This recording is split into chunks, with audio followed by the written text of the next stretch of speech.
Hello friends, frame में आपको दिख रही है आज Honda Amaze IV tech engine है, VS6 मॉडल है। लेकिन आज की सर्विस को करने के बाद मेरे अंदर से मन ने कहा कि शायद होंडा बहुत ज़्यादा दिन तक इंडिया में काम नहीं करना चाहती, या फिर क्या है रीज़न मुझे पता नहीं, लेकिन काम करके बड़ा अजीब सा लगा। आज की इस वीडियो में आपको सारी चीज़ें दिखाऊंगा, ओपनली डिस्कस करूंगा। और मेरा मकसद किसी को ऐसा बदनाम करना या किसी के काम पे उंगली उठाना ऐसा बिल्कुल भी नहीं है। मेरा मकसद है कस्टमर्स को अवेयर करना। अब मुझे इस होंडा अमेज की सर्विस करते समय फील क्यों हुआ कि होंडा काम नहीं करना चाहती है। देखो, सबसे बड़ी चीज़, होंडा अपने स्पेयर पार्ट्स मार्केट में नहीं देती। अगर आपको गाड़ी में कुछ काम कराना है तो आपको स्पेयर पार्ट कहीं मिलेंगे नहीं, आपको वहीं सर्विस सेंटर जाना पड़ेगा और गाड़ी लेके जानी पड़ेगी तो वहीं होगा। अब इसके लिए चाहिए होता है service network. Service network Honda का बहुत छोटा है। आप लोग भी जानते हैं कि हमारे एरिया में बहुत बड़ा शहर है, सब कुछ है, सारे शोरूम है, लेकिन एक होंडा ऐसा है जिसका शोरूम तो है, बिक्री तो है, लेकिन सर्विस नहीं है।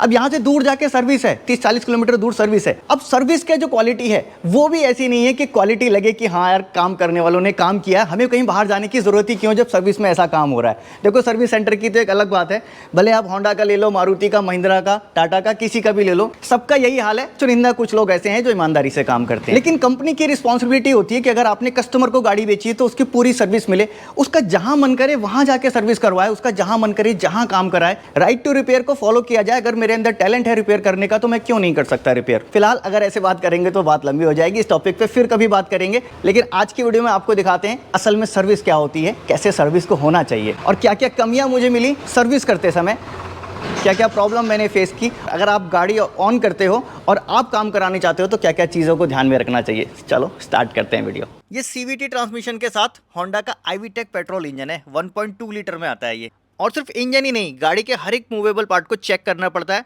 उसमें कोई प्ले तो नहीं आ गई। इसके लिए सबसे पहले हम गाड़ी को लिफ्ट करके इसके व्हील चेक करते हैं, व्हील के अंदर कोई बेयरिंग में प्ले तो नहीं है। ब्रेक सिस्टम को खोलने के लिए भी आपको ये व्हील हटाने पड़ते हैं। और अच्छे से काम करने के लिए अगर गाड़ी का फ्रंट बम्पर हटा लिया जाए, बहुत सारी चीज़ें विजुअल हो जाती हैं, जैसे कि आगे का कंडेंसर, रेडिएटर। और इनको जब हम क्लीन करते हैं तो गाड़ी का परफॉर्मेंस तो बढ़ता ही है, साथ में जब हम बम्पर हटाते हैं तो बहुत सारी चीज़ें इंस्पेक्ट कर पाते हैं। इसके बाद बड़ी ज़रूरी चीज़ होती है इंजन के अंदर चलने वाला ऑयल। इस ऑयल को हम ड्रेन करते हैं क्योंकि पुराना हो जाता है चलने के बाद और वैसा प्रोटेक्शन इंजन को नहीं दे पाता। और ऑयल के साथ साथ ऑयल फिल्टर, क्योंकि इस ऑयल को कंटिन्यू फिल्टर करता रहता है, इसको भी हम टाइम से चेंज करते हैं। अब ये लोकेशन है इसके एयर फिल्टर की। एयर फिल्टर उस हवा को फिल्टर करता है जो इंजन के अंदर जाती है। नॉर्मली एयर फिल्टर में हमें ड्राई डस्ट मिलती है जिसको हम साफ भी कर लेते हैं, लेकिन इसके अंदर कुछ स्टिकनेस सी है, कुछ ऑयली है, जो कि साफ होना मुमकिन नहीं है। हम इसको चेंज ही करना पड़ेगा, तो हम नया फिल्टर लाएंगे। बैटरी का नेगेटिव टर्मिनल मैं सबसे पहले अब हटा दूंगा, क्योंकि अब मुझे यहाँ के सारे कनेक्टर्स हटाने पड़ेंगे। मुझे निकालनी है यहाँ की थ्रोटल बॉडी। इसके लिए सबसे पहला ये मास एयर फ्लो सेंसर, इसको डिस्कनेक्ट करूंगा, इस बॉक्स को हटा दूंगा। और एयर फिल्टर की ये फुल असेंबली हटाने के लिए मुझे कुछ पाइप डिस्कनेक्ट करने पड़ेंगे, कुछ लॉक हटाने पड़ेंगे, तब जाके ये एयर फिल्टर की फुल असेंबली निकलेगी। तब हम इजीली थ्रोटल बॉडी को खोल के क्लीन करेंगे, ऐसा नहीं कि वहीं पे लगे लगे क्लीन करेंगे। जब मैंने इस एयर फिल्टर असेंबली को हटाया, मैंने देखा इस असेंबली के नीचे गियरबॉक्स के ऊपर भरा हुआ है पानी, जो कब का सड़ चुका है और बड़ी बदबू पैदा कर रहा है। एक्चुअल में डिजाइन में ऐसे ट्रैप होने की जगह होनी नहीं चाहिए। अब इसके बाद थ्रोटल बॉडी निकालने के लिए हमें 4 बोल्ट खोलने पड़ते हैं। इन 4 बोल्ट को खोलने के बाद पूरी थ्रोटल बॉडी बाहर आती है। और ये एक इलेक्ट्रॉनिक थ्रोटल बॉडी है। जो पहले थ्रोटल बॉडी आती थी वो वायर से ऑपरेट होती थी, ये इलेक्ट्रॉनिकली ऑपरेट होती है। और कई बार इसका कैलिब्रेशन आउट होने की वजह से इसको लोग खोलते नहीं है। मैं इसको कैलिब्रेट भी करके दिखाऊंगा और इसके लिए अलग से वीडियो भी मैंने बना रखी है। और जिस कैलिब्रेशन आउट होने के डर से इसको खोलते नहीं है, एक्चुअल में लगे हुए भी अगर साफ कर रहे हो, तरीके से नहीं कर रहे हो, तो भी इसका कैलिब्रेशन आउट हो जाएगा। थ्रोटल बॉडी के साथ एक इंपॉर्टेंट चीज़ होती है इसके स्पार्क प्लग। स्पार्क प्लग गाड़ी के अंदर 4 लगे हुए हैं, क्योंकि ये 4 सिलेंडर का इंजन है। और स्पार्क प्लग के ऊपर लगी होती है इग्निशन कॉइल। अभी इग्निशन कॉइल ऊपर ही होती है, इससे पहले इग्निशन कॉइल अलग होती थी और यहाँ से केबल के थ्रू करंट आया करता था। अभी क्योंकि कॉइल ऊपर ही है तो ये एक अच्छी बात है। अब हम इस कॉइल को भी चेक कर लेंगे, साथ में स्पार्क प्लग को चेक करेंगे। स्पार्क प्लग एक छोटा सा स्पार्क देता है जिससे हमारा पेट्रोल जल जाता है। अब उस पेट्रोल को जलाने के लिए एक बेहतर स्पार्क होना चाहिए, इसके लिए इसकी स्पार्क प्लग की कंडीशन भी हमें चेक करनी होती है। और इंजन में होने वाला कंबशन कैसा है, हर एक सिलेंडर का हम अलग अलग स्पार्क प्लग से आइडिया लगा लेते हैं, देख के पता करते हैं कि हाँ इस सिलेंडर में सही चल रहा है, इस सिलेंडर में कुछ गड़बड़ चल रहा है। साथ में स्पार्क प्लग का गैप भी बहुत इंपॉर्टेंट होता है। इसको हम मेजरिंग टूल से मेजर करते हैं, जहाँ कहीं कम या ज़्यादा होता है तो इसको एक्यूरेट करते हैं। ये गैप बड़ा इंपॉर्टेंट रोल प्ले करता है हमारे कंबशन के लिए, हमारे गाड़ी के माइलेज के लिए। और इसी के साथ एक मैप सेंसर भी बहुत इंपॉर्टेंट रोल प्ले करता है माइलेज में, क्योंकि ये नापता है हमारे मैनिफोल्ड में बना हुआ प्रेशर, और इस प्रेशर को नाप के ECU को बताता है। जब इसकी रीडिंग सही नहीं होगी तब भी माइलेज बिगड़ जाता है। तो इस मैप सेंसर को हम क्लीन करेंगे, इसलिए हमने इसको पहले ही निकाल के रख लिया है। और एयर फिल्टर के ऊपर लगा हुआ ये है मैप सेंसर। ये एयर के फ्लो को नापता है, कितनी हवा बह के गई, वो प्रेशर को नाप रहा था, ये हवा के बहने को नापता है। इन दोनों का डेटा अगर एक्यूरेट नहीं होगा तो ECU सही कमांड नहीं दे पाएगा, और वो जो हवा निकल के जाती है वो जाती है थ्रोटल बॉडी से पास होके। कई बार उसके अंदर ऑयल के पार्टिकल्स होते हैं जिसकी वजह से ये थ्रोटल बॉडी गंदी हो जाती है, सरफेस इवन नहीं रहता।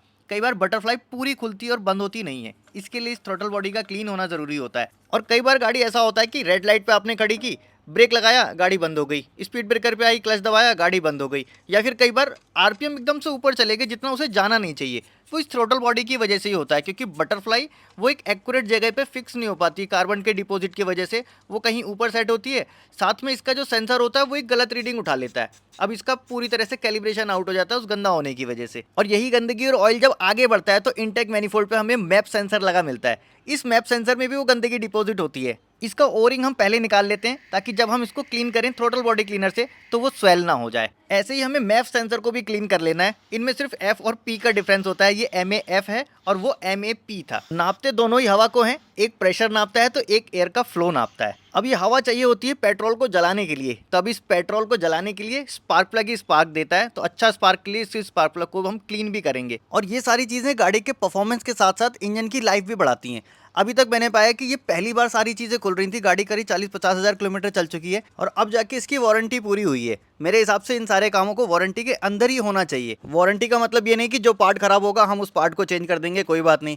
एक्चुअल में ओवरऑल इंजन की परफॉर्मेंस और लाइफ बढ़ाने के लिए ज़रूरी होता है कि ये काम प्रॉपरली किए जाए। और दुर्भाग्य यह है कि बहुत कम जगह ऐसी बची हैं जहाँ इस तरह के काम होते हैं, लेकिन कंपनी अपने प्रोटोकॉल पूरे बनाती है कि ये काम भी होना चाहिए, ये काम भी होना चाहिए।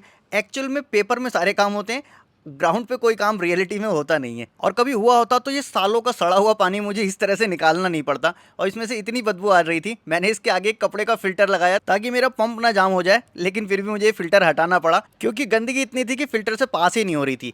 एक्चुअल में तो ये डिज़ाइन का ही एक मिस्टेक है, ये पानी यहाँ पे ट्रैप ही नहीं होना चाहिए। स्पार्क प्लग देखो मैंने चेंज नहीं किए, लेकिन इनको इतना अच्छे से क्लीन कर दिया कि बिल्कुल नया जैसा बना दिया। मैं कोशिश करता हूँ कि बहुत कम से कम पार्ट चेंज करने पड़े, जब तक उनकी लाइफ है तब तक उनको यूज़ ज़रूर किया जाए। लेकिन जब हम स्पार्क प्लग को खोल के दोबारा से रीइंस्टॉल करते हैं तो उसके बीच में लगी हुई क्रश वॉशर ऑलरेडी दबी हुई होती है, तो उसके लिए हमें प्रॉपर अपने हिसाब से उसको टाइट करना पड़ता है, जिसके झंझट में ना पड़ने के लिए लोग कहते हैं निकाला तो अब नया ही डाल दो, हटाओ क्या करना है। और इग्निशन कॉइल फिट करते समय कभी भी हमको चेक करना पड़ता है कि कहीं से करंट लीक नहीं होना चाहिए। अगर लीक हो रहा है तो डीइलेक्ट्रिक ग्रीस का यूज़ करें और इसके कनेक्टर्स को क्लीन करें थ्रोटल बॉडी क्लीनर के साथ, ताकि प्रॉपर कॉन्टैक्ट हो, जिससे जितना करंट आ रहा है वो पूरा स्पार्क प्लग तक पहुंचे और स्पार्क प्लग अच्छे से परफॉर्म कर पाए। ऑयल फिल्टर को चेंज करने से पहले हम इसमें थोड़ा ऑयल लगाते हैं ताकि कहीं लूज ना रहे, प्रॉपर फिटिंग आए। आपने देखा होगा गाड़ी सर्विस होके आई, बाद में पता चला 1-2 ड्रॉप वहाँ से ऑयल लीक कर रहा है, वो यहीं से करता है क्योंकि रबर पूरी बैठी नहीं होती और फिल्टर पूरी तरह से टाइट नहीं हो पाता। अब एयर फिल्टर लगाने के लिए हमें पहले ये एयर फिल्टर असेंबली लगानी होगी।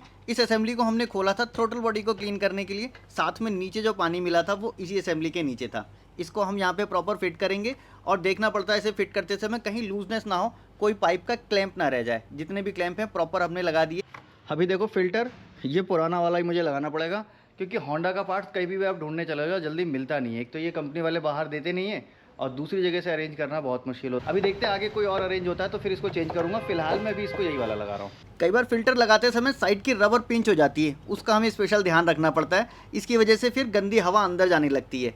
मैप सेंसर और मैप सेंसर दोनों हमने सुखा के यहाँ पे फिट कर दिए हैं। बाकी गाड़ी का सस्पेंशन, स्टीयरिंग सिस्टम और व्हील बेयरिंग, ये सारी चीज़ों को हमने हिला के एक बार चेक कर लिया, कोई में किसी में प्ले नहीं है, ना कहीं से नॉइस है। अभी नया इंजन ऑयल डालना है हमको, लेकिन उससे पहले इस बार मैं ऑयल ट्रीटमेंट ऐड करूँगा।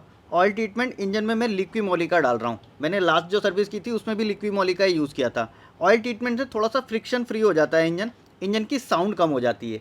साथ में मैं फुल सिंथेटिक मोबिल का 5W13 इंजन ऑयल यूज़ कर रहा हूँ। इंजन ऑयल थोड़ा सा मैं बचा लूँगा क्योंकि ऑयल ट्रीटमेंट की भी क्वांटिटी हमें इसमें ऐड करनी है। लास्ट में जब गाड़ी को हम नीचे उतारेंगे प्रॉपर लेवल चेक करेंगे, फिर उसके बाद इसका टॉपअप कर लेते हैं, क्योंकि थोड़ा बहुत अगर कम होगा तो हम बाद में डाल सकते हैं, लेकिन ज़्यादा हो गया तो निकालने में बड़ी दिक्कत आती है। तो इसलिए हम इस चीज़ को पहले ही ध्यान रखते हैं। कई बार लोग एक्स्ट्रा इंजन ऑयल डाल देते हैं जो कि आपकी पैकिंग के लिए खतरनाक होता है, इंजन लीकेज शुरू हो जाता है। अब हम फ्रंट ब्रेक सिस्टम में कैलिपर चेक करेंगे। कैलिपर में लगी हुई पिन, कई बार इसके कटे होने की वजह से अजीब सी आवाज़ आती है, रफ रोड पे गाड़ी में खड़खड़ की आवाज़ आती है।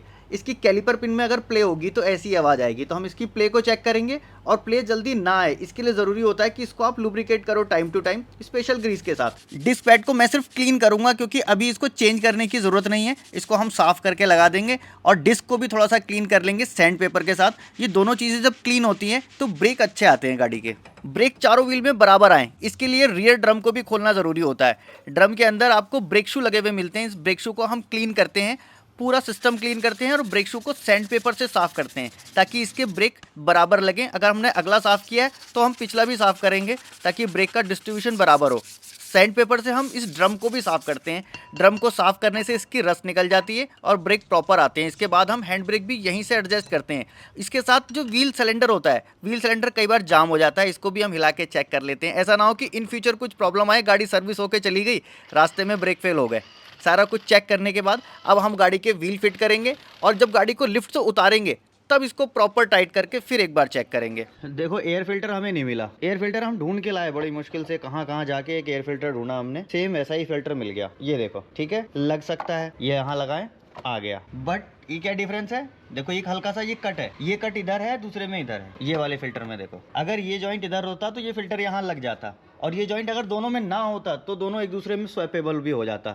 एक तो देखो कंपनी वाले बाहर पार्ट नहीं देंगे, दूसरा बाहर से अगर लेके भी आते हैं तो इनके अलग अलग मॉडल में एक ही छोटी छोटी चीज़ों का डिफरेंस है। इसकी वजह से कस्टमर को होती है बड़ी दिक्कत। तो मैं तो ये कहूँगा या तो होंडा वाले अपनी ये सारी चीज़ों को चेंज करें या तो फिर कस्टमर होंडा लेने से बचे। अब जब हमने ले लिए तो कुछ ना कुछ तो इंतजाम करना पड़ेगा, देखते हैं, ऑर्डर करते हैं, आता है तो बहुत अच्छा है। अब ये वाला फिल्टर है, इसकी हालत बहुत ज़्यादा ख़राब हो गई है, इसको हमने साफ़ करने की भी कोशिश की लेकिन मज़ा नहीं आया, तो मैं चेंज करना ही चाहता हूँ। देखो होंडा में आया था सिर्फ एक एयर फिल्टर लेने के लिए, टाइम कितना लग गया, 25 मिनट आधा घंटा करीब लग गया, क्योंकि वो पार्ट देते ही नहीं है। एक तो अपने शहर से इतनी दूर आओ, करीब 40 किलोमीटर, फिर पार्ट लो तो बोले पार्ट देते नहीं है। फिर वो जॉब कार्ड खोलेंगे, जॉब कार्ड खोल के फिर वो एंट्री करेंगे, फिर गेट पास देंगे, फिर वो बोलते क्या कस्टमर को वेट कराओ ना थोड़ी देर। एक उसमें से भाई साहब जो कॉपरेट कर रहे थे, मेरे ख्याल से सर्विस एडवाइज़र थे, उन्होंने बोला हाँ ठीक है जल्दी जल्दी करके मैं दे देता हूँ। उन्होंने थोड़ा जल्दी से काम करने की कोशिश की, ठीक है प्रोसीजर सारे करके आपको मैं दे देता हूँ। फिर जब वो अंदर गए साइन कराने तो मेरे ख्याल से CRM वगैरह कोई हेड होंगे,